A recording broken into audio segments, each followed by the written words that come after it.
La ciencia, su método y su filosofía, por Mario Bunge. 25. Filosofar científicamente y encarar la ciencia filosóficamente. 2. Algunos de los motivos del atraso de la epistemología en Latinoamérica. La epistemología apenas se cultiva en Latinoamérica y ni siquiera goza en ella de buena reputación. La reputación ambigua de la epistemología en estas tierras parece deberse, entre otros, a los siguientes motivos. Inciso A. En nuestro medio aún no se ha difundido la noticia de que la ciencia se está convirtiendo en el núcleo de la cultura moderna, ni suele estimarse que para filosofar con sentido, rigor y fruto en pleno siglo XX sea necesario estar al corriente de las grandes conquistas y de los grandes problemas de la ciencia, así como adoptar una actitud científica ante los problemas filosóficos. Inciso B. Durante el último medio siglo han proliferado en Europa y se han exportado a Latinoamérica las corrientes irracionalistas. Al negarse la razón y exaltarse en su lugar la intuición, al rechazarse el dato fundado y abrazarse el mito, se niega la ciencia, que es un enfoque racional del mundo, y por consiguiente se niega la epistemología, que es la teoría de ese enfoque racional de los hechos materiales y espirituales. En algunos países, el irracionalismo moderno puede interpretarse como síntoma de decadencia social. En nuestra América, tan necesitada de razón, esa mercancía importada goza de gran consumo, porque es el complemento intelectual del analfabetismo y del atraso técnico y científico. El irracionalista europeo puede tolerar la ciencia a condición de que no coloque la visión del mundo.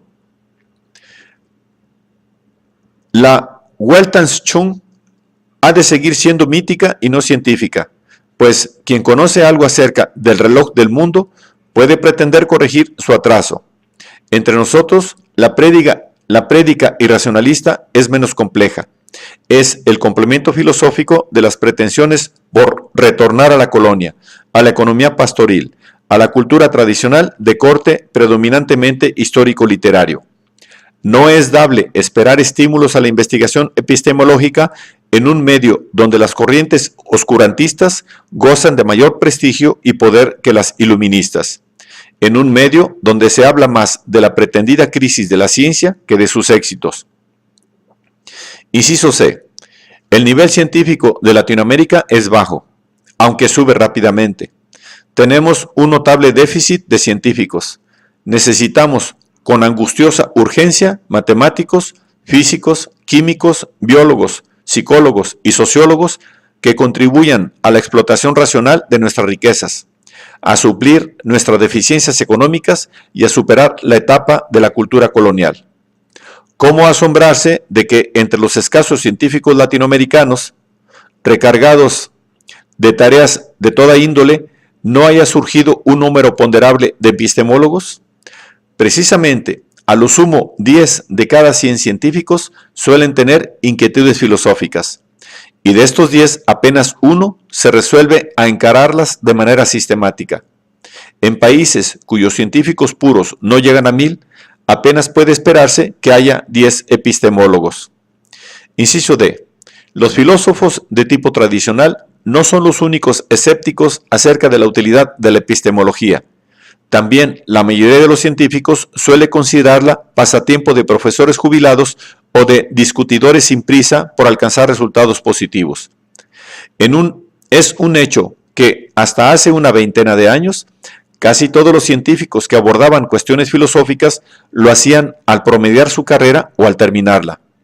Este fenómeno no se debe solamente a la información unilateral que suele recibir el especialista.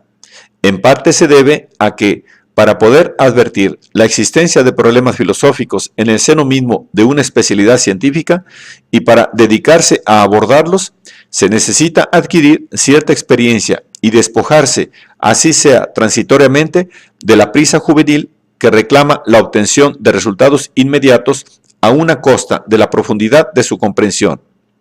Esta prisa es particularmente justificable entre nosotros.